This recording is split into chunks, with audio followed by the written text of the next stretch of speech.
तो कौन सा दुख? कि चाहे शारीरिक और चाहे मानसिक, दोनों प्रकार के दुख पैदा होते हैं कामना के कारण। शारीरिक भी पैदा होता है। एक व्यक्ति ने कामना कर ली कि मुझे अमुक प्रकार का भोजन करना है, नहीं मिला दुखी बन जाएगा। अब दुख कहाँ से आया? बाहर से नहीं आया, स्वयं कामना की और कामना पूरी नहीं हुई, दुखी बन गया। मुझे अमुक प्रकार का भवन चाहिए, मुझे अमुक प्रकार का अमुक पदार्थ चाहिए, कामना की और नहीं मिला और दुखी बन गया। किसी व्यक्ति ने कामना की कि मुझे इस वर्ष इतना लाभांश कमाना है, इतना धन कमाना है, कामना की और संयोग बस पूरा नहीं हुआ तो दुखी बन गया। अब दुख कहाँ से आया? न धन से आया और किसी से आया, अपनी ही कामना, अपने द्वारा ही कृत कामना, की हुई कामना, और जब पूर्ति नहीं होती है तो फिर उसको दुख का अनुभव होता है।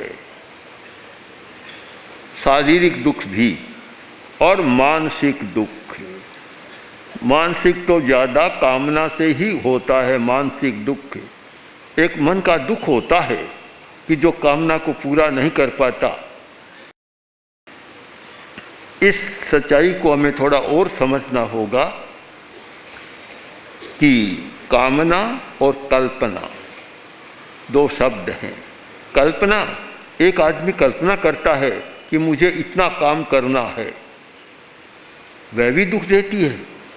किंतु कामना और कल्पना दोनों के साथ अगर उचित पुरुषार्थ होता है, उसकी पूर्ति कर लेता है तो दुख नहीं होता, और वे अधूरी रह जाती है। सपने अधूरे रह गए, अधूरे सपने रह जाते हैं तो फिर आदमी दुखी बनता है। अब इसके लिए अनेक उदाहरण ले सकते हैं कि कल्पना के बिना कोई विकास नहीं कर सकता। जिस व्यक्ति में कल्पना नहीं है, चिंतन नहीं है, वह विकास नहीं कर सकता। मैंने कल ही कुछ बड़े लोगों से कहा कि चिंतन करें, चिंतन करना जरूरी है, गंभीर चिंतन होना चाहिए। समस्या को सुलझाना है तो गंभीर चिंतन होना चाहिए। आज ही एक बात जानने को मिली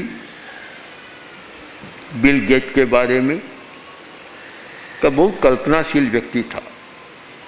चिंतन और कल्पना दोनों के सहारे उसने विकास किया।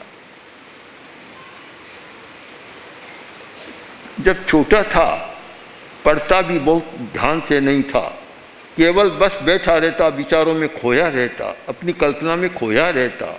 माँ ने सोचा कि कहीं कोई पागल तो नहीं हो गया है। साइकियाट्रिस्ट को, मनोचिकित्सक को बुलाया, दिखाया, उसने जांच की, उसने कहा पागल तो नहीं है, बहुत होशियार लड़का है, पागल नहीं है। किंतु कल्पना के सहारे इतना पुरुषार्थ किया कि आगे बढ़ गया और आज अमेरिका का प्रथम धनिक बन गया।